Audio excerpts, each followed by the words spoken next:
നമസ്കാരം. Raft of ഫുട്ബോളിലേക്ക് അവർക്കും സ്വന്തം. ഈ ഇന്റർനാഷണൽ ബ്രേക്കിൽ അർജന്റീന 2 സൂപ്പർ പോരാട്ടങ്ങൾക്കുള്ള ഒരുക്കത്തിലാണ്. ഒന്ന് മൗറിത്താനിയക്കെതിരെ, മറ്റൊന്ന് സാംബിയക്കെതിരെ.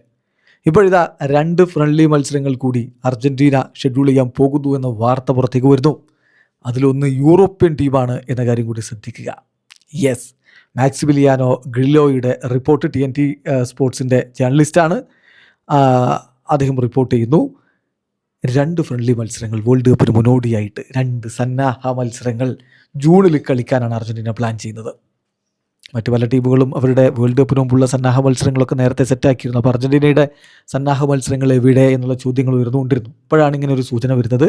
2 മത്സരങ്ങളിൽ ഒന്ന് യൂറോപ്യൻ ടീമുമായിട്ടായിരിക്കും. അപ്പോൾ നമ്മൾ ആ വാർത്തയിലേക്കൊന്ന് പോവുകയാണ്. ആ 2 കളികളും US വെച്ചിട്ടാണ് കളിക്കുന്നത്. വേൾഡ് കപ്പിന് തൊട്ട് മുമ്പ്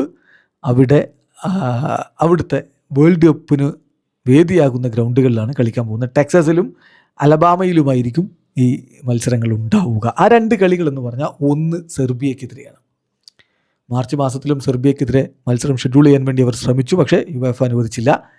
അത് മറ്റ് യൂറോപ്യൻ ടീമിന് വേണ്ടി അവർ മാറ്റിവെക്കുകയായിരുന്നു സെർബിയയുടെ സ്ലോട്ട്. പക്ഷേ ഇപ്പോൾ വേൾഡ് കപ്പിന് തൊട്ട് മുമ്പ് സെർബിയക്കെതിരെ കളിക്കാനായിട്ട് അവർ ശ്രമിക്കുന്നു. കൂടാതെ ഹോണ്ടുറാസ്, മറ്റൊരു മത്സരം ഹോണ്ടുറാസുമായിട്ട് കളിക്കും. വേൾഡ് കപ്പിന് മുമ്പുള്ള സന്നാഹ മത്സരങ്ങളിൽ ഇങ്ങനെയൊക്കെ തന്നെയാണ്. പലപ്പോഴും ഹോണ്ടുറാസൊക്കെ പോലെയുള്ള ചെറിയ ടീമുകളോടൊക്കെ തന്നെയാണ് ഏറ്റുമുട്ടാറുള്ളത്. സോ 2 സന്നാഹ മത്സരങ്ങൾ ജൂണിൽ അർജന്റീന കളിക്കുന്നു. ടെക്സസിലും അലബാമയിലും വെച്ച് സെർബിയക്കെതിരെയും ഹോണ്ടുറാസിനെതിരെ. ഇതിനുള്ള ചർച്ചകൾ പുരോഗമിക്കുന്നു. ഒഫീഷ്യൽ പ്രഖ്യാപനം അധികം വൈകാതെ പുറത്തു വരുമെന്നാണ് റിപ്പോർട്ട്. വീഡിയോ അവസാനിക്കുന്നത്. ഫുട്ബോൾ ലോകത്തെ കൂടുതൽ വിശേഷങ്ങളുമായി റഫ്ലക്സ് എത്താം.